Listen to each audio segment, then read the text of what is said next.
तो friends, last video में हमने एरेस को डिस्कस किया था बड़ी डिटेल में। हमने वन डायमेंशनल एरे को देखा था, टू डायमेंशनल एरेस को देखा था। अगर आपने मेरी वो वीडियो नहीं देखी है तो आपको ऊपर कार्ड में भी लिंक शो हो रहा होगा, आप वहां से जाके उस मेरी प्रीवियस वीडियो को देख सकते हैं। इसके अलावा आपको डिस्क्रिप्शन में भी लिंक वीडियो का मिल जाएगा। सो आज हम लेक्चर 6 शुरू करने जा रहे हैं सी शार्प को बिगिनिंग के सीखने से हवाले से। आज हम लेक्चर 6 में मेथड्स को, जो सी शार्प में मेथड्स यूज होते हैं, उनको हम बड़ी डिटेल में डिस्कस करेंगे कि हम मेथड्स किस तरह से सी शार्प में यूज कर सकते हैं। मेथड्स पर जाने से पहले मैं एक चीज एरेज के हवाले से लास्ट टाइम डिस्कस करना भूल गया था। वो थी, हमने 2D एरेज को और वन डायमेंशनल एरेज को डिस्कस किया था। तो यहाँ पे जस्ट एक बताने वाली चीज ये थी कि अगर हमने 3 डायमेंशनल एरे क्रिएट करना है तो जस्ट मैंने 3 डायमेंशनल एरेज को मैं यहाँ पे बनाऊंगा नहीं 3 डायमेंशनल एरे में। जस्ट अगर 3 डायमेंशनल एरे का सिंटेक्स आपको बताऊंगा कि यहाँ पे ये जो मैंने सिंगल कॉमा लगाया था, इससे क्या बनता था 2 डायमेंशनल एरे। सो अगर आपने 3 डायमेंशनल एरे बनाना है तो यहाँ पे जस्ट एक कॉमा और लगा देना है, तो वो क्या बन जाएगा, 3 डायमेंशनल एरे बन जाएगा। ओके, तो ये तरीकेकार है 3 डायमेंशनल एरे को बनाने का कि एक कोमा होल लगा देंगे तो 3 डायमेंशनल एरे बना सकते हैं आप। चलिए अब मेथड्स को डिस्कस कर लेते हैं। तो यहाँ से मैं एरेस को के हवाले से जितना भी मैंने डाटा लिखा था उस सारे को मैं रिमूव कर देता हूं। तो सबसे पहले हम देख लेते हैं कि सी शार्प में मेथड्स होते क्या हैं। सी शार्प में मेथड एक ब्लॉक ऑफ कोड होता है which only runs when it is called. वो सिर्फ उसी टाइम ही रन या एग्जीक्यूट होता है जब हम उसको कॉल करते हैं, जब हम उसको कॉल करते हैं। इस चीज को आपने ध्यान में रखना है। और हम मेथड के अंदर डाटा भी पास कर सकते हैं। जब हम उसको कॉल कर रहे होते हैं तो हम उसके अंदर डाटा भी पास कर सकते हैं, उसके पैरामीटर्स भी दे सकते हैं, और इसके अलावा हम मेथड्स में ये दोनों चीजें अब बासानी कर सकते हैं कि हम उसको डाटा भी पास कर सकते हैं और उसको पैरामीटर्स भी दे सकते हैं। Okay, you can pass data known as parameters into the method. Okay, methods are used to perform certain actions. methods किस लिए यूज होते हैं कि कुछ certain actions हमने परफॉर्म करने होते हैं, तो इसके लिए हम methods को यूज करते हैं। और इनको methods को functions भी कहा जाता है प्रोग्रामिंग लैंग्वेज में। अब हम methods यूज क्यों करते हैं कि हम मेथड्स का यूज इसलिए करते हैं कि टू रीयूज कोड को रीयूज करने के लिए, कि बार बार हमें कोड, एक ही सेम कोड बार बार लिखना ना पड़े। हम एक दफा उस कोड को लिख दें और उसको बार बार हम अपने प्रोग्राम में यूज कर सकें। और इसके अलावा क्या है कि उस कोड को हम जितने मैनी टाइम्स यूज करना चाहें, हम उस कोड को अपने प्रोग्राम में बार बार यूज कर सकते हैं। सो ये मेथड्स के हवाले से थोड़ी सी डिटेल थी कि मेथड होते क्या हैं। मेथड के दोबारा से इसको हम एक दफा कर लेते हैं कि मेथड एक ब्लॉक ऑफ कोड है कि वो सिर्फ उसी टाइम रन होता है जब हम उसको कॉल करते हैं। दूसरी चीज, मेथड में हम डाटा पास कर सकते हैं जिसको क्या कहा जाता है, पैरामीटर्स कहा जाता है। ओके, और मेथड्स में क्या, method are used to perform certain actions and methods को क्या, फंक्शंस भी कहा जाता है। और मेथड यूज हम इसलिए करते हैं कि हम एक दफा कोड डिफाइन कर दें अपने प्रोग्राम में और उसको हम बार बार जितने मैनी टाइम्स हम उसको रीयूज करना चाहें, हम उस कोड को रीयूज कर सकें। अब हम आ जाते हैं मेथड को क्रिएट किस तरह से कर सकते हैं। अब मेथड को क्रिएट करने का तरीका ये है कि a method is defined with the name of the method. Method का एक नाम होगा, फॉलोड बाय पैरेंथेसिस। ये जिस तरह के ये पैरेंथेसिस हैं, इस तरह से पैरेंथेसिस होंगी। अभी मैं आपको सिंटैक्स में पूरा कंप्लीट सिंटैक्स लिखूंगा तो आपको पूरे के पूरे मेथड समझ आ जाएगा कि मेथड को हम किस तरह से लिख सकते हैं।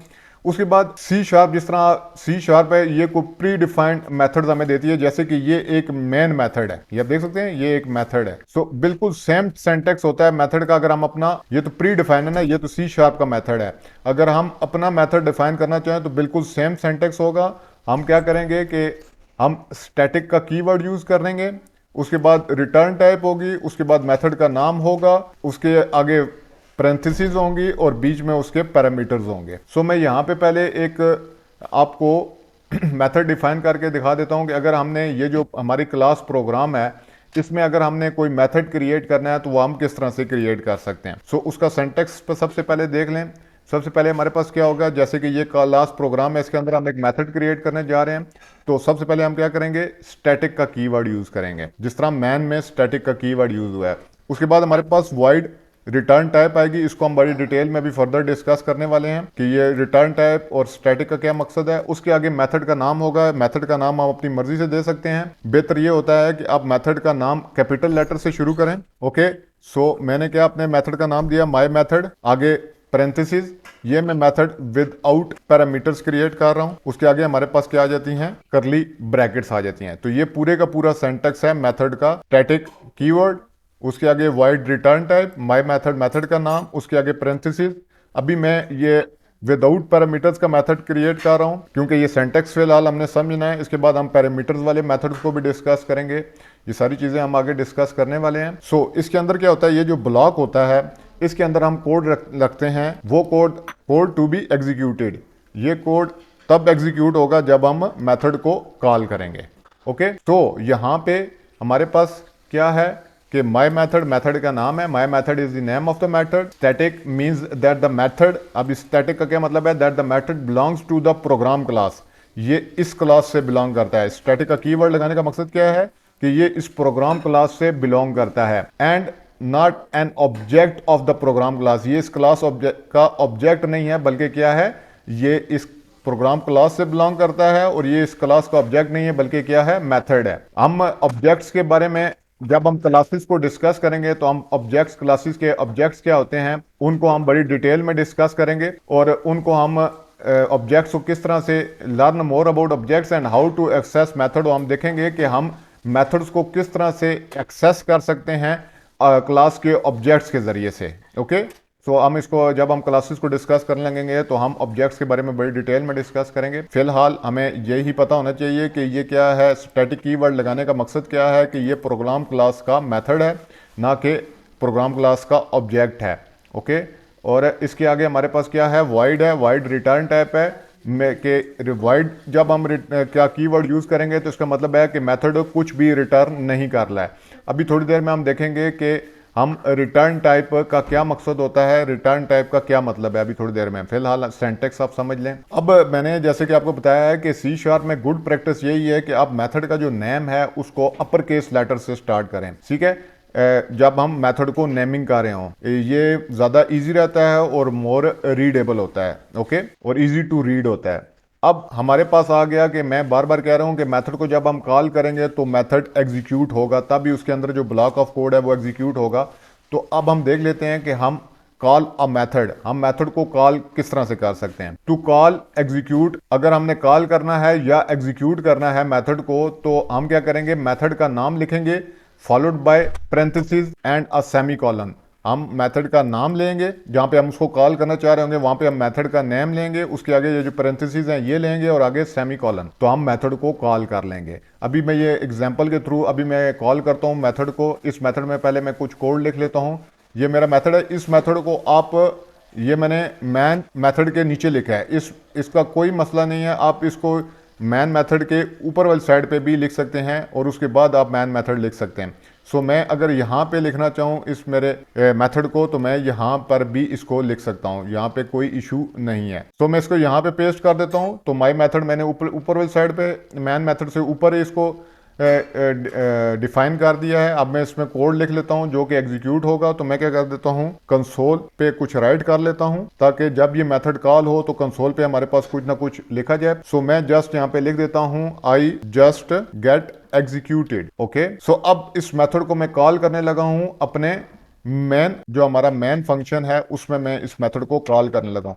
तो कॉल करने का तरीका क्या था, मैं इसको फिलहाल कमेंट कर देता हूं। मेथड का मैंने क्या कहा था, मेथड का नाम होगा तो माय मेथड, आगे उसकी करली ब्रैकेट्स आएंगे, सॉरी आगे उसकी पैरेंथेसिस आएंगी और पैरेंथेसिस के बाद सेमीकोलन। तो इस तरह से मेरा जो माय मेथड है वो कॉल हो गया है। अब जैसे ही मैं इसको प्रोग्राम को रन करूंगा तो मेरा ये जो मेथड है ये कॉल होगा और इसके अंदर जो भी कोड होगा वो एग्जीक्यूट हो जाएगा। तो इसका मतलब ये है कि जब भी मैं इसको रन करूंगा तो आई जस्ट गेट एग्जीक्यूटेड कंसोल के ऊपर प्रिंट होना चाहिए। तो चेक करते हैं। तो आप देख सकते हैं कि कंसोल के ऊपर क्या प्रिंट हो गया है, आई जस्ट गेट एग्जीक्यूटेड। जैसे ही मैंने इस माई मेथड को कॉल किया है, ये मेथड कॉल हुआ है और इसमें जो भी कोड था वो क्या एग्जीक्यूट हो गया है। अब मैं क्यों कह रहा था कि इस कोड को आप, ये जो मेथड में जो कोड लिखते हैं उसको आप बार बार रीयूज कर सकते हैं। आप देख सकते हैं मैंने मेथड में ये जो कोड लिखा है ये जस्ट एक दफा ही लिखा है। अब मैं इस मेथड को जितने मर्जी टाइम, मल्टीपल टाइम्स में कॉल कर सकता हूं अपने कोड के अंदर।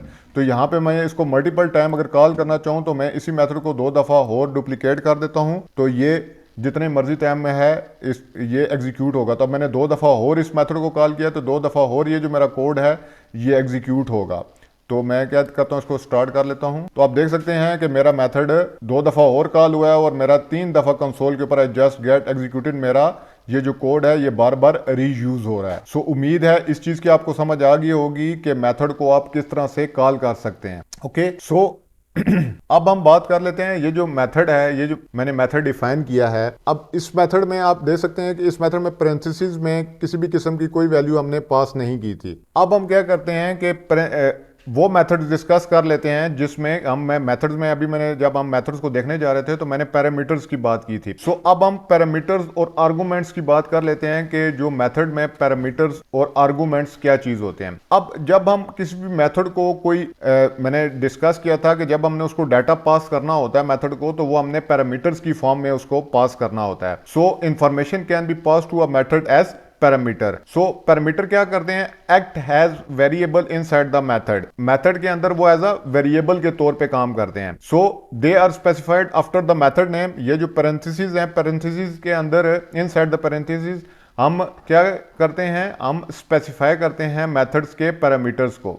अब हम जितने मर्जी पैरामीटर्स इस पैरेंथेसिस के अंदर रखने चाहिए, रखने होंगे, हमें जितने भी पैरेंथेसिस के अंदर पैरामीटर्स रखना चाहें हम रख सकते हैं, लेकिन जस्ट हमने क्या करना है, हमने उनको सेपरेट क्या करना है, कोमा से सेपरेट करना है। जितने मर्जी पैरामीटर्स यूज करें but we just have to separate them with comma. अब ये जो मैं एग्जांपल देने जा रहा हूं, इसमें आप देख सकते हैं कि मैं क्या करूंगा कि मैं एक माय मेथड ही है, इसके जो पैरामीटर है उसमें मैं क्या एक स्ट्रिंग एफ नेम पास करूंगा। ओके, सो मैंने क्या एक स्ट्रिंग एफ नेम। अब मैं क्या करूंगा, कंसोल के ऊपर मैं क्या प्रिंट कराऊंगा, फर्स्ट नेम। ये इसको मैं खत्म कर देता हूं यहां से, और यहां पे मैं क्या लिखता हूं, F name first name plus आगे क्या करता हूं मैं क्यूम लिख देता हूं लास्ट नेम। अब ये क्या है, ये मैंने एक पैरामीटर, इसमें अब मैं वैल्यू पास करूंगा, वो एज अ पैरामीटर के तौर पे पास करूंगा। ये पैरामीटर में वो वैल्यू जो भी मैं पास करूंगा वो इस पैरामीटर में सेव होगी। ये जो फर्स्ट नेम वेरिएबल है, और इस फर्स्ट नेम वेरिएबल में जो वैल्यू सेव हो रही है वो क्या होगी, वो कंसोल के ऊपर इस क्यूम के साथ कॉन्कैटिनेट होकर प्रिंट हो जाएगी। सो मेथड जब कॉल हो रहा होगा, जो जहाँ पे मैं मेथड को कॉल कर रहा हूँ, आप देख सकेंगे यहाँ पे एरर आ गया क्योंकि मैंने एफ नेम पैरामीटर की वैल्यू इसको प्रोवाइड नहीं किया। जो मैं वैल्यू यहाँ पे दूंगा इस मेथड को, वो एज अ आर्गूमेंट के तौर पे काम करेगी। सो मतलब ये है कि जो मेथड की जब मेथड को हम डिफाइन कर रहे होते हैं तो वहाँ पे जो वेरिएबल होता है जो मैंने उसको दिया होता है वो एज अ पैरामीटर के तौर पे काम कर रहा होता है। जब हम मेथड को कॉल करते हैं और उसमें जब हम वैल्यू पास करते हैं तो वो क्या होती है, एज अ आर्गूमेंट होती है। ओके, सो मैं इधर से इसको क्या करता हूँ, इन दो को फिलहाल कमेंट कर देता हूँ और मैं इस मेथड में जो वैल्यू है वो पास करता हूँ। तो मैं क्या करूंगा, मैं यहाँ पे पास करता हूँ साकिब। सो ये क्या है, ये अब एज अ आर्गूमेंट काम कर रहा है। ये वैल्यू क्या होगी, अब देखें एरर भी रिमूव हो गया। ये क्या होगी, ये वैल्यू यहाँ से इस एफ नेम वेरिएबल को पास होगी और वहाँ से कंसोल के ऊपर हम एफ नेम वेरिएबल में जो वैल्यू सेव है उसको कंसोल के ऊपर क्यूम के साथ कॉन्कैट करके कंसोल के ऊपर प्रिंट करा रहे हैं। सो बाकी दो वैल्यूज में मैं, क्योंकि मैंने आपको बताया कि मल्टीपल टाइम्स हम इसको कॉल कर सकते हैं, तो मैं इन दो पैरामीटर, इन दो कॉल्स में भी वैल्यूज पास कर देता हूं एज अ आर्गूमेंट, दो स्ट्रिंग्स। क्योंकि आप देख सकते हैं मेथड क्या कह रहा है, मेथड मुझसे मांग रहा है कि मुझे वैल्यू जो पास करो वो स्ट्रिंग फॉर्म में हो। तो यहाँ पे मैंने साकिब पास किया है, यहाँ पे मैं आरजू पास कर देता हूँ और आखिर में मैं क्या शाहरुख पास कर देता हूँ। सो ये तमाम वैल्यूज मैंने इसको पास कर दी हैं। ये तमाम की तमाम वैल्यूज इस क्यूम के साथ कॉन्कैट होंगी और कॉन्कैट होकर कंसोल के ऊपर प्रिंट हो जाएंगी। सो फ्रेंड्स, इसको हम रन करके देखते हैं। तो आप देख सकते हैं कि मेरी तमाम की तमाम वैल्यूज क्या हुई हैं, कॉन्कैट हुई हैं क्यूम के साथ और वो कंसोल के ऊपर प्रिंट हो गई हैं। ओके, सो यहाँ पे आप देख सकते हैं ये वैल्यूज एक दूसरे के साथ बिल्कुल जुड़ गई हैं। तो मैंने जस्ट क्या करनी है, यहाँ पे एक स्पेस देनी है और दोबारा से इस प्रोग्राम को रन करना है। तो आप देख सकते हैं अब मेरा कॉमा अब मेरे स्पेस एक आ गई है और वैल्यूज फर्स्ट नेम और लास्ट नेम में गैप आ गया है एक स्पेस का। तो ये सही प्रॉपर तरीके से रीडेबल फॉर्म में प्रिंट हो रही हैं कंसोल के ऊपर। तो इस तरह से आप मेथड्स को पैरामीटर वाले मेथड्स होते हैं उनको आपने किस तरह से कॉल करना है। पैरामीटर्स जितने मर्जी पैरामीटर देना चाहें आप इस मेथड में दे सकते हैं, लेकिन जस्ट उनको क्या करना है, आपने कोमा सेपरेट रखना है और पैरामीटर्स को जब भी आप वैल्यूज पास करेंगे तो वो वैल्यूज एज अ आर्गूमेंट के तौर पे काम करेंगी। सो इस चीज़ का आपने साइड नोट कर लेना है कि वैल्यूज जो हम मेथड को जब हम कॉल कर रहे होते हैं तो जो वैल्यूज़ पास करते हैं वो एज अ आर्गूमेंट काम कर रही होती हैं, और जब हम मेथड को डिफाइन कर रहे होते हैं तो उसके अंदर जो हम वेरिएबल्स डिफाइन करते हैं उसकी पैरेंथेसिस के अंदर वो एज अ पैरामीटर के तौर पर काम कर रहे होते हैं। सो अब हम, क्योंकि मैंने कहा है कि मल्टीपल पैरामीटर्स, आप एज मैनी पैरामीटर्स आप मेथड्स के अंदर डिफाइन कर सकते हैं, जितने मर्जी मेथड पैरामीटर डिफाइन करना चाहें आप मेथड्स के अंदर डिफाइन कर सकते हैं। तो मैं एक और पैरामीटर यहाँ पे ले लेता हूँ जो कि इन टाइप का है, और वो क्या है, एज के तौर पे काम कर रहा है। ओके, सो मैं क्या करता हूँ, यहाँ पे कंसोल के ऊपर क्या प्रिंट कराता हूँ, जो एफ नेम की क्या है, यहाँ पे मैं कह देता हूँ एफ नेम इज, और यहाँ पे मैं क्या कह देता हूँ, उसकी प्लस कॉन्कैट कर देता हूँ साथ एज। ओके, सो मैं क्या कह रहा हूँ, फर्स्ट नेम इज और एज। सो जो इस वेरिएबल में वैल्यू सेव होगी, वो आर्गूमेंट जो पास हुआ होगा, मैं जब मेथड को कॉल करूंगा तो जो वैल्यू मैंने इसमें एज अ आर्गूमेंट दी होगी वो इस एफ नेम वेरिएबल में सेव होगी, और उसको मैं कंसोल के ऊपर प्रिंट करा रहा हूँ। और मैंने जो एज जो दी होगी वो इस एज वेरिएबल में सेव हुई होगी, और उसको भी मैं कंसोल के ऊपर एफ नेम के साथ कॉन्कैट करके कंसोल के ऊपर प्रिंट करा रहा हूँ। सो आप देख सकते हैं यहाँ पे एरर आ रहा है। सो ये एरर को क्योंकि हमने दूसरी वैल्यू पास नहीं की है। तो यहाँ पे मैं क्या करूंगा, जस्ट कॉमा सेपरेट करूंगा, और मैं एज क्या लिखूंगा, 5। ओके, उसके बाद कॉमा सेपरेट एज 8 और कॉमा सेपरेट एज 12। सो आप देख सकते हैं कि हमने क्या, अब मेरा वो एरर रिमूव हो गया है। अब मेरी फर्स्ट नेम प्रिंट होगी और साथ उसकी एज प्रिंट होगी कंसोल के ऊपर जब भी ये मेथड कॉल होगा। सो हमने दो पैरामीटर्स की वैल्यूज एज अ आर्गूमेंट पास कर दिए मैं मेथड में, क्योंकि यहाँ पे दो पैरामीटर यूज हो रहे थे। सो मैं इसको रन करके देखता हूँ। सो आप देख सकते हैं मेरे पास वैल्यूज कंसोल के ऊपर क्या प्रिंट की हैं, Saqib is 5, Arzoo is 8, Shahrukh is 12। Okay, यहाँ पे अब नोट करने वाली चीज क्या है, नोट करने वाली चीज ये है कि note that when you are working with multiple parameters, जब आप मल्टीपल पैरामीटर्स के साथ काम कर रहे होते हैं, सो जब मेथड को आप कर रहे होते हैं, जब मेथड को, जैसे कि मैं यहाँ पे मेथड को कॉल कर रहा हूँ, तो आपने same number of arguments method को प्रोवाइड करने होते हैं। जैसे कि मेरे इस मेथड के कितने पैरामीटर्स थे, 2 पैरामीटर्स थे। तो जब मैंने इसको कॉल किया तो मैंने आर्गूमेंट भी कितने ही दिए हैं, 2 ही आर्गूमेंट दिए हैं। सो उतने ही आर्गूमेंट देने हैं जितने मेथड्स के पैरामीटर्स होंगे, और आर्गूमेंट्स जो पास करेंगे उनका ऑर्डर भी सेम होना चाहिए।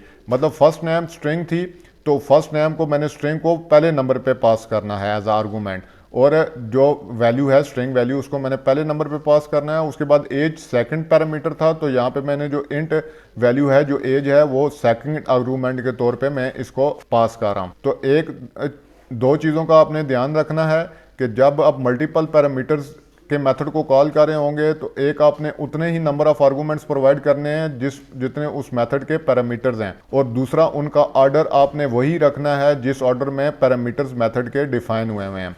ओके, सो इस चीज़ का आपने ध्यान रखना है। अब आगे एक और चीज़ है मेथड्स के पैरामीटर्स के हवाले से, वो ये है कि आप डिफ़ॉल्ट पैरामीटर वैल्यू भी असाइन कर सकते हैं मेथड के अंदर जब मेथड को आप डिफाइन कर रहे होंगे। So you can also use a default parameter value by using the equal to sign. अब इक्वल टू साइन आप लगा के क्या कर सकते हैं, आप डिफ़ॉल्ट पैरामीटर वैल्यू भी असाइन कर सकते हैं। ये जो पैरामीटर है इनको डिफॉल्ट वैल्यू भी असाइन कर सकते हैं। फॉर एग्जांपल के तौर पे मेरा मेथड माय मेथड ही है, और यहाँ पे मैं कंट्री डिफाइन कर लेता हूँ। सपोज मेरे पास कंट्री है, स्ट्रिंग कंट्री, और मैं कंट्री के आगे लिख देता हूँ यहाँ पे ये डिफॉल्ट वैल्यू है। अब जब हम IND इंडिया, अब ये इस मेथड को हमने क्या किया, डिफॉल्ट वैल्यू प्रोवाइड की है, और मैं यहाँ पे कंसोल के ऊपर ये जो कंट्री वेरिएबल है इसको कंसोल के ऊपर प्रिंट कराता हूं। अब ये क्या होगा, अगर मैं इस मेथड को, अब डिफॉल्ट पैरामीटर क्या काम कर रहा है, अब if we call the method without the argument, अगर हम कोई आर्गूमेंट इस माय मेथड को प्रोवाइड नहीं करते तो ये क्या करेगा, ये डिफॉल्ट वैल्यू इंडिया यूज कर लेगा और उसको कंसोल के ऊपर प्रिंट करा देगा। फॉर एग्जांपल अब यहाँ पे एक पैरामीटर है, तो यहाँ पे मैं 2 पैरामीटर पास कर रहा हूँ, तो आपको देख रहे हैं यहाँ पे एरर आ रहा है। सो मैं क्या करता हूँ, मैं एक ही पैरामीटर यहाँ पे पास करता हूँ। सबसे पहले मैं यहाँ पे पास कर देता हूँ, सपोज कर लें मैं मेथड को पाकिस्तान। ओके, एक ही पैरामीटर है, इसको भी मैं खत्म कर देता हूँ। यहाँ पे मैं क्या पास कर देता हूँ, ईरान, और उसके बाद मैं क्या पास कर देता हूँ, मैं कोई पैरामीटर पास नहीं करता। ओके, सो क्या होगा, जब कोई पैरामीटर पास नहीं होगा तो डिफॉल्ट वैल्यू क्या ले लेगा, कंट्री ले लेगा, और उसको कंसोल के ऊपर प्रिंट करा देगा। और अगर जब उसको पैरामीटर मिलेगा तो वो जो पैरामीटर वाली वैल्यू होगी, जो जब उसको पैरामीटर के में आर्गूमेंट को मिलेगा, जैसे कि यहाँ पे पाकिस्तान है, ये मिला है उसको, तो इसको कंसोल के ऊपर प्रिंट कराएगा। यहाँ पे इसको ईरान मिला है तो ईरान को कंसोल के ऊपर प्रिंट कराएगा। लेकिन जब उसको कोई आर्गूमेंट नहीं मिलेगा तो वो क्या करेगा, वो इंडिया जो डिफॉल्ट वैल्यू है उसको कंसोल के ऊपर प्रिंट करा देगा। सो इसको हम रन करके देख लेते हैं कि ये क्या करता है। तो आप देख सकते हैं इसने क्या किया है, इसने कंसोल के ऊपर जब इसको आर्गूमेंट मिला है तो इसने उस आर्गूमेंट को पैरामीटर के वेरिएबल में सेव किया है, जो पैरामीटर का वेरिएबल था, और उसको कंसोल के ऊपर प्रिंट कराया है पाकिस्तान ईरान। लेकिन जब मैंने लास्ट में देखें तो मैंने कोई आर्गूमेंट नहीं दिया है, तो उसने क्या किया है, कंसोल के ऊपर इंडिया प्रिंट करा दिया है। सो यहाँ पे नोट करने की बात क्या है कि जो पैरामीटर विद डिफॉल्ट वैल्यू होता है इसको हम अक्सर क्या कहते हैं, ऑप्शनल पैरामीटर। इसको ऑप्शनल पैरामीटर भी कहते हैं। जैसे कि इस एग्जांपल में जो कंट्री है वो ऑप्शनल पैरामीटर है कंट्री, और इसमें जो इंडिया है वो क्या है, वो इसकी डिफॉल्ट वैल्यू है। सो इंडिया इसकी डिफॉल्ट वैल्यू है और ये कंट्री ऑप्शनल पैरामीटर है। ये नोट करने वाली चीज थी, तो इसको आपने नोट कर लेना है। अब अगली चीज यहाँ पे हमने डिस्कस कर लिया मेथड को, कि मेथड का सिंटैक्स क्या होता है, मेथड को आप कॉल किस तरह से कर सकते हैं। मेथड विदाउट पैरामीटर्स भी हमने डिस्कस कर लिया और मेथड्स को पैरामीटर के साथ भी हमने देख लिया। अब हम ये जो कीवर्ड वॉइड लगा हुआ है, ये यहाँ पे कीवर्ड वॉइड यूज हुआ हुआ है, इसके हवाले से बात कर लेते हैं कि अगर हमने रिटर्न वैल्यूज क्या होती हैं मेथड में, रिटर्न वैल्यूज का क्या काम होता है। सो हमने वॉइड कीवर्ड यहाँ पे यूज किया है सारी एग्जांपल्स में, लेकिन विच इंडिकेट क्या कर रहा था कि method should not return a value, method कोई वैल्यू रिटर्न नहीं करेगा। लेकिन अगर हमें जरूरत पड़े कि अगर हमारा जो मेथड है वो कोई वैल्यू रिटर्न करे, सो तब हमें क्या करना पड़ेगा, हमें प्रिमिटिव डाटा टाइप्स का यूज करना पड़ेगा, जैसे कि इंट है, डबल है, स्ट्रिंग है, इंस्टेड ऑफ वाइड। इस वाइड को हटा के हमें प्रिमिटिव डाटा टाइप्स, जैसे कि हमारे पास इंट है, डबल है, लॉन्ग है, फ्लोट है, स्ट्रिंग है, करैक्टर है, ये हम प्रिमिटिव डाटा टाइप्स इसमें यूज करेंगे। और हम रिटर्न कीवर्ड को यूज करेंगे। रिटर्न को मेथड के ब्लॉक के अंदर इधर कोड एग्जीक्यूट हो रहा है, उसके एंड में, बिल्कुल एंड में हम रिटर्न कीवर्ड को यूज करेंगे। फॉर एग्जांपल के तौर पे हमारे पास एक मेथड है, माय मेथड है। अब इसमें मैं क्या करता हूं, मैं एक वेरिएबल यहाँ पे इसके एक रिटर्न टाइप में क्या करता हूँ, रिटर्न टाइप में इंट रख लेता हूँ कि ये इंट वैल्यू रिटर्न करेगा, और इसमें मैं क्या कर देता हूँ, इंट वेरिएबल एक्स डिफाइन कर देता हूँ। ओके, सो अब ये मैं कंसोल पे इससे कुछ नहीं प्रिंट करवाता, मैं सिंपल क्या कर देता हूं कि मैं कहता हूं ये रिटर्न करे। अब ये रिटर्न क्या करे, रिटर्न का कीवर्ड मैंने क्या कहा है कि मेथड के कोड के अंदर, आप मेथड के जो ब्लॉक है उसके अंदर आप क्या करोगे, एक तो आप इसकी प्रिमिटिव डाटा टाइप वाइड की जगह आप क्या करोगे, प्रिमिटिव डाटा टाइप यूज करोगे इंट।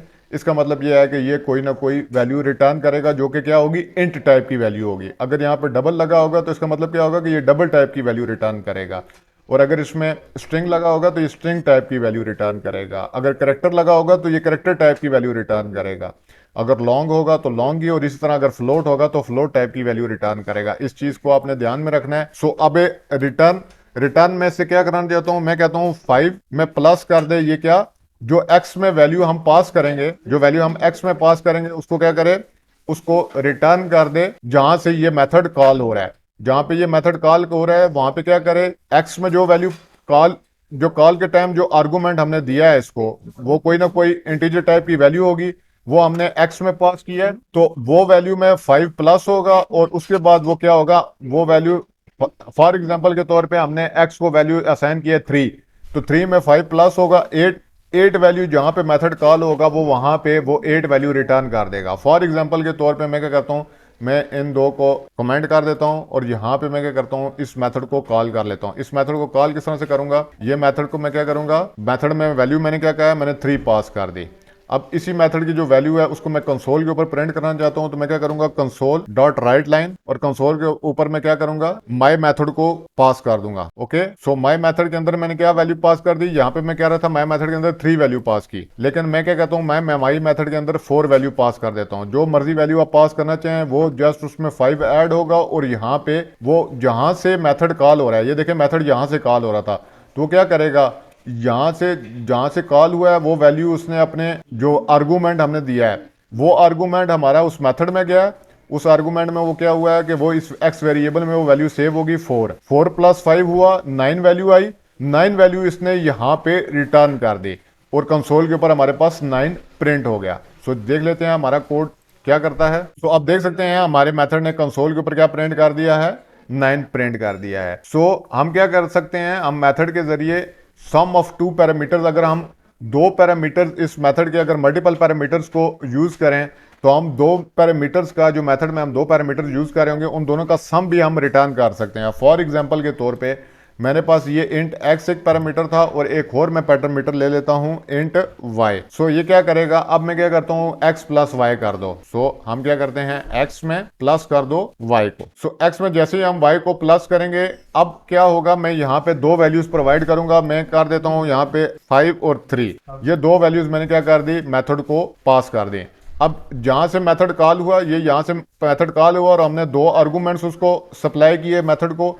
मेथड अपने जहां पे मेथड हमने डिफाइन किया था वो वहां पे गया और उसने देखा कि x के अंदर 5 सेव है और y के अंदर 3 सेव है। अब वो अपने ब्लॉक को एग्जीक्यूट करने लगा है। तो ब्लॉक को एग्जीक्यूट में हमने क्या लिखा है कि इन दोनों को ऐड करो। ऐड करने के बाद जो वैल्यू है वो इंटीजर टाइप की, वो जहां से तुम कॉल हुए वहां पे रिटर्न कर रहे हो। तो जैसे ही यहाँ पे 5 + 3 8 होगा, वो वैल्यू रिटर्न हो जाएगी और कंसोल के ऊपर हमारे पास क्या, यहाँ पे 8 प्रिंट हो जाएगा। तो चेक करते हैं हमारा कोड सही तरह से काम कर रहा है या नहीं। तो आप देख सकते हैं हमारे पास कंसोल के ऊपर 8 प्रिंट हो गया है। सो इस तरह से आप क्या कर सकते हैं, मेथड्स के वैल्यूज को रिटर्न कर सकते हैं। अब ये जो रिजल्ट आ रहा है, ये जो मेथड हमें वैल्यू रिटर्न कर रहा है सम करके, इस मेथड की जो वैल्यू है इसको आप किसी वेरिएबल में भी सेव करवा सकते हैं। ओके, और रिकमेंडेड यही होता है कि जो वैल्यू मेथड रिटर्न कर रहा होता है वो आप किसी वेरिएबल में सेव करवाएं, क्योंकि it is easy to read है, रीड के लिए भी आसानी होती है और मेंटेन, क्योंकि आप देख सकते हैं यहाँ पे मेंटेन करना भी आसानी होती है,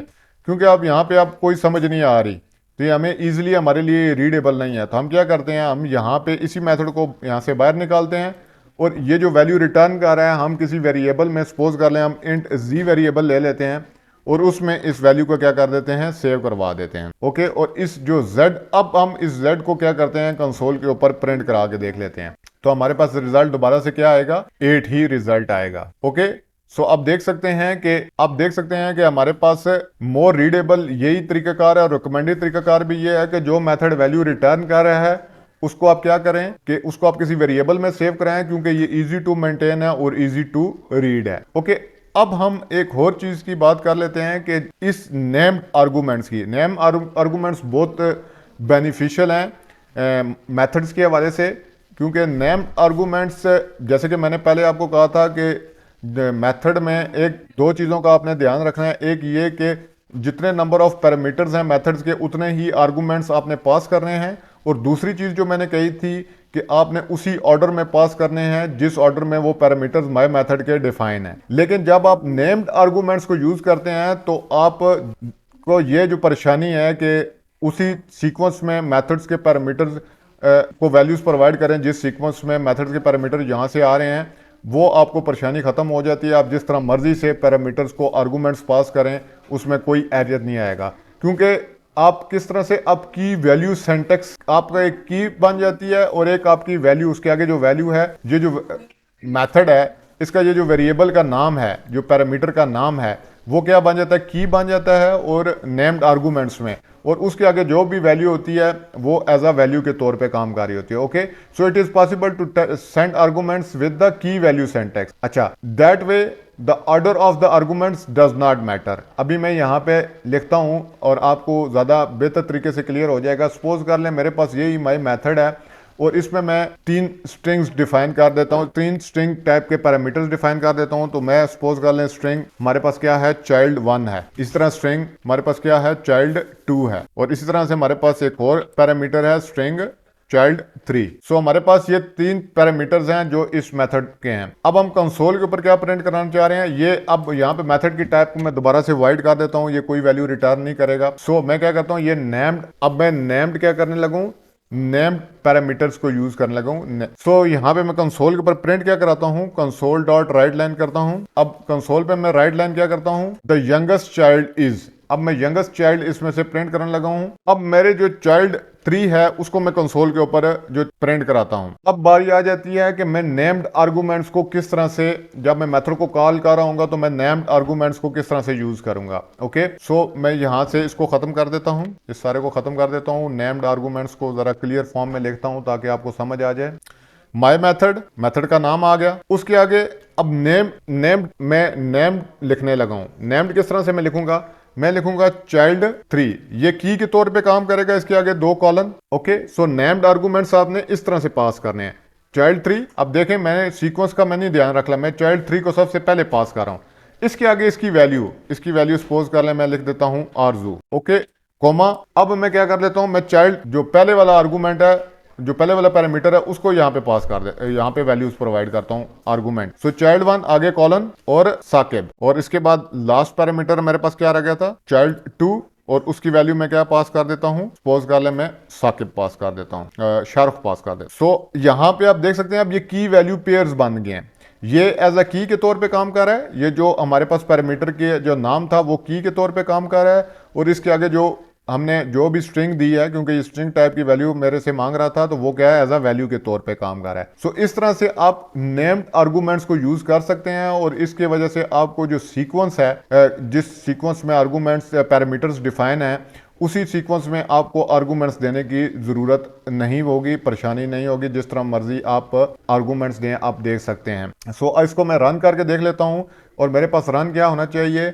मेरे पास चाइल्ड 3 में जो वैल्यू आरजू सेव है उसको ही कंसोल के ऊपर प्रिंट होना चाहिए, क्योंकि कंसोल के ऊपर मैं the youngest child is child 3 पास कर रहा हूँ, उसको कॉन्कैट कर रहा हूँ द यंगेस्ट चाइल्ड इज के साथ, और इस वेरिएबल में जो वैल्यू सेव है, इस वेरिएबल में वैल्यू क्या सेव है, आरजू सेव है, तो इसको कंसोल के ऊपर प्रिंट होना चाहिए। सो आप देख सकते हैं मेरे पास कंसोल के ऊपर क्या प्रिंट हो गया, द यंगेस्ट चाइल्ड इज आरजू। सो उम्मीद है आपको नेम्ड आर्गूमेंट्स की समझ आ गई होगी। अब हम लास्ट मेथड्स के हवाले से चीज को डिस्कस कर लेते हैं, वो है C# में मेथड्स ओवरलोडिंग। बहुत जबरदस्त फीचर है मेथड्स ओवरलोडिंग का। With method overloading multiple methods can have same names with different parameters. नाम मेथड्स का सेम ही रहता है, लेकिन उसमें जो नंबर ऑफ पैरामीटर्स होते हैं ये जो वो डिफरेंट हो जाते हैं। आप एक मेथड का नाम एक ही रख सकते हैं, लेकिन एक मेथड सेम नेम के साथ उसको एक पैरामीटर पास करें, सेम नेम के साथ उसको 2 पैरामीटर्स पास करें, 3 पैरामीटर्स पास करें, या पैरामीटर्स की आप टाइप डिफरेंट कर दें, जैसे कि ये स्ट्रिंग टाइप के पैरामीटर्स हैं, आप इन टाइप के पैरामीटर्स पास कर दें। सो मेथड ओवरलोडिंग क्या है, multiple methods can have same name with different parameters. Parameters की टाइप डिफरेंट हो सकती है, पैरामीटर्स की साइज, पैरामीटर्स के नंबर ऑफ पैरामीटर्स डिफरेंट हो सकते हैं। सो फॉर एग्जांपल के तौर पे मैं एक एग्जांपल लिखता हूं यहाँ पे, सिर्फ समझाने के लिए कि हमारे पास एक मेथड है इंट टाइप का। हम क्या करते हैं, इंट मैं लिख लेता हूं माय मेथड, और इसमें मैं क्या करता हूं, एक पैरामीटर जस्ट पास करता हूं। ओके, तो मैं कमेंट कर लेता हूं ताकि हमें आसानी से समझ आए कि हम कर क्या रहे हैं। अब मैं एक और मेथड यहाँ पे डिफाइन करता हूं, और उसको मैं क्या करता हूं, एक और टाइप का रिटर्न टाइप उसकी और रख लेता हूं, और मेथड का नाम क्या है, सेम है माय मेथड। ओके, और इसकी मैं वैल्यू भी क्या कर देता हूं, इसमें जो पैरामीटर पास कर रहा हूं वो भी क्या है, फ्लोट एक्स। सो आप देख रहे हैं मेथड का नाम सेम है, लेकिन जो रिटर्न टाइप है वो डिफरेंट हो गया, और जो पैरामीटर है वो उसका डिफरेंट हो गया है। और आखिर में एक और मैं मेथड डिफाइन कर देता हूं जिसमें मल्टीपल पैरामीटर्स मैं पास कर देता हूं। सो नेम सेम होगा, रिटर्न टाइप डबल हो गया है, और माय मेथड, और इसमें मैं 2 वैल्यूज पास कर देता हूं, डबल एक्स और डबल वाई। तो इस चीज को क्या कहते हैं, ये एग्जांपल है, तीन एग्जांपल्स मैंने आपको दिए हैं जिसमें मेथड्स का नाम सेम रहा है, लेकिन पैरामीटर्स उसके डिफरेंट हो गए हैं, रिटर्न टाइप उसकी डिफरेंट हो गई है। सो इसको क्या कहते हैं, इसको कहते हैं मेथड ओवरलोडिंग। सो अब इसी चीज को, ये क्यों बेनिफिशियल है, इसको हम एक एग्जांपल के थ्रू समझते हैं। फॉर एग्जांपल के तौर पे मैंने यहाँ पे एक मेथड डिफाइन किया हुआ है, इस मेथड को मैं यहाँ से खत्म कर देता हूँ, और यहाँ पे मैं कह देता हूँ प्लस करो, प्लस मेथड है, प्लस का मेथड है, और ये क्या है, इंट नंबर्स को आपस में ऐड कर रहा है। तो यहाँ पे मैं 2 इंट टाइप के वेरिएबल्स पैरामीटर्स पास कर देता हूँ, इंट एक्स और इंट वाई। अब मैं क्या कहता हूँ कि रिटर्न कर दे, क्योंकि इधर मैंने वाइड रिटर्न टाइप किया तो ये रिटर्न करेगा इनका सम। तो मैं यहाँ पे कंसोल से इस चीज को खत्म कर देता हूँ, और मैं क्या कहता हूँ कि रिटर्न करे, क्या रिटर्न करे मेथड हमारा, एक्स प्लस वाई, इनकी जो रिजल्ट है उसको रिटर्न करे जहां पे से ये कॉल हो रहा होगा। अब मैं एक और मेथड, सेम मेथड है लेकिन वो क्या करेगा कि अब इसको मैं डुप्लीकेट कर लेता हूं, तो ये क्या करेगा, ये डबल टाइप की वैल्यूज रिटर्न करेगा, और मेथड का नाम क्या होगा, my plus method double. Okay, और इसके पैरामीटर भी क्या होंगे, डबल टाइप के होंगे, डबल एक्स और डबल वाई। और ये क्या, ये भी रिटर्न क्या कर रहा है, हमें एक्स प्लस वाई रिटर्न कर रहा है। अब देखिए मेथड्स के नाम क्या है, 2 डिफरेंट मेथड्स हमने डिफाइन किए हैं, एक प्लस मेथड जिसका नाम इंट है, और एक प्लस मेथड जिसका नाम क्या है, डबल है। और एक हमें इंट वैल्यू रिटर्न कर रहा है, और एक हमें डबल वैल्यू रिटर्न कर रहा है। एक के पैरामीटर्स इंट टाइप के हैं और एक के पैरामीटर्स डबल टाइप के हैं। अब हम जब इन इन मेथड्स को यहाँ पे मैं कॉल करूँगा, सो सपोज कर लें मैं इसको कॉल करता हूँ, मैं इस मेथड को यहाँ से ख़त्म कर देता हूँ और मैं यहाँ पे इसको कॉल करता हूँ इंट, और इसकी जो जहाँ से ये कॉल होगा वहाँ पे जो वैल्यू ये मुझे एडिशन करके रिटर्न करेंगे ये मेरे मेथड, उनको मैं किसी वेरिएबल में सेव करा लेता हूँ। तो पहले वेरिएबल में यहाँ पे इंट num1 डिफाइन कर देता हूँ, और जो मेरे इंटीजर टाइप का मेथड था उसमें जो वैल्यूज़ मैं पास कर रहा हूँ वो मुझे ये कंसोल इस my num1 में सेव कर देगा। सो 8 और 5 दो वैल्यूज़ ये मुझसे मांग रहा था। अब देख सकते हैं ये मुझसे क्या x और y की वैल्यू, सो मैंने दो आर्गूमेंट पास कर दिए 8 और 5, और उनका जो ऐड जो सम आएगा वो किधर हो जाएगा, my num1 में सेव हो जाएगा।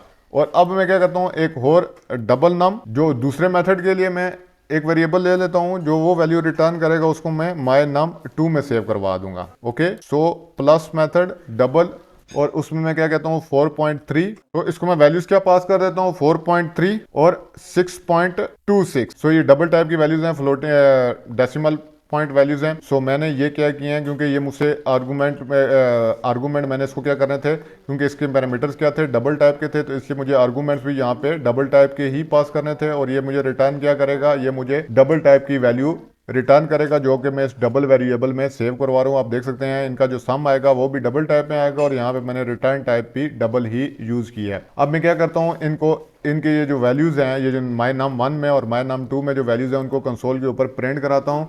तो मैं क्या लिखूंगा, जो इंट टाइप की वैल्यू है उसको मैं कंसोल के ऊपर पहले प्रिंट कराता हूँ। सो मैं इसके इंट लिखता हूँ और इसको कनकैट कर देता हूँ जो मेरे my num1 वेरिएबल में वैल्यू सेव है, और इसी को मैं क्या करता हूँ कि डुप्लीकेट कर लेता हूँ, और यहाँ पे मैं क्या करता हूँ डबल टाइप की वैल्यू को कंसोल के ऊपर प्रिंट करा देता हूँ जो मेरी my num2 में वैल्यू सेव है। ओके, तो देखते हैं ये कंसोल के ऊपर क्या प्रिंट करते हैं। तो आप देख सकते हैं कंसोल के ऊपर हमारे पास जो इंट थी वो 8 और 5 था, उनका सम हमारे पास 13, और 4.36.26 का सम हमारे पास 10.56 है, कंसोल के ऊपर प्रिंट हो गया। सो अब आप देख सकते हैं कि हमने काम तो हम सेम कर रहे हैं, नंबर्स को ऐड ही कर रहे हैं, सिर्फ उनकी क्या है टाइप डिफरेंट है। उसके लिए हमें दो मेथड्स डिफाइन करने पड़े हैं जो कि डिफरेंट नेम्स के साथ थे। तो हम इंस्टेड ऑफ हम क्या करते हैं, हम मेथड्स के नाम को डिफरेंट करने के बजाय हम क्या करते हैं, हम मेथड्स के नाम क्या है सेम रखते हैं और उसको जस्ट ओवरलोड कर देते हैं उसके पैरामीटर्स को। वो हम किस तरह से कर सकते हैं,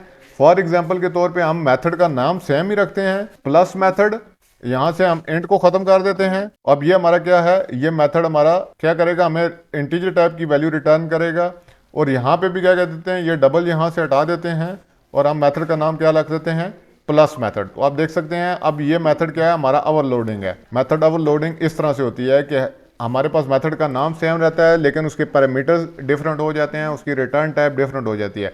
अब देख सकते हैं हमने वो सेम मेथड जस्ट इंट और डबल यहाँ से हटा दिया है। तो अब हम यहाँ क्या क्या करेंगे, यहाँ पे हम वैल्यूज पास करेंगे, सिर्फ यहाँ से हमने इंट रिमूव करना है और यहाँ से हमने क्या करना है, डबल रिमूव करना है। तो सेम मेथड का नाम यूज हुआ है और यहाँ पे मेथड ओवरलोडिंग हुई है, और हमने सेम मेथड को, मेथड के नाम को, आर्गूमेंट्स मेथड का नाम सेम है, हमने आर्गूमेंट्स डिफरेंट पास किए हैं जिस तरह से हमें चाहिए थे।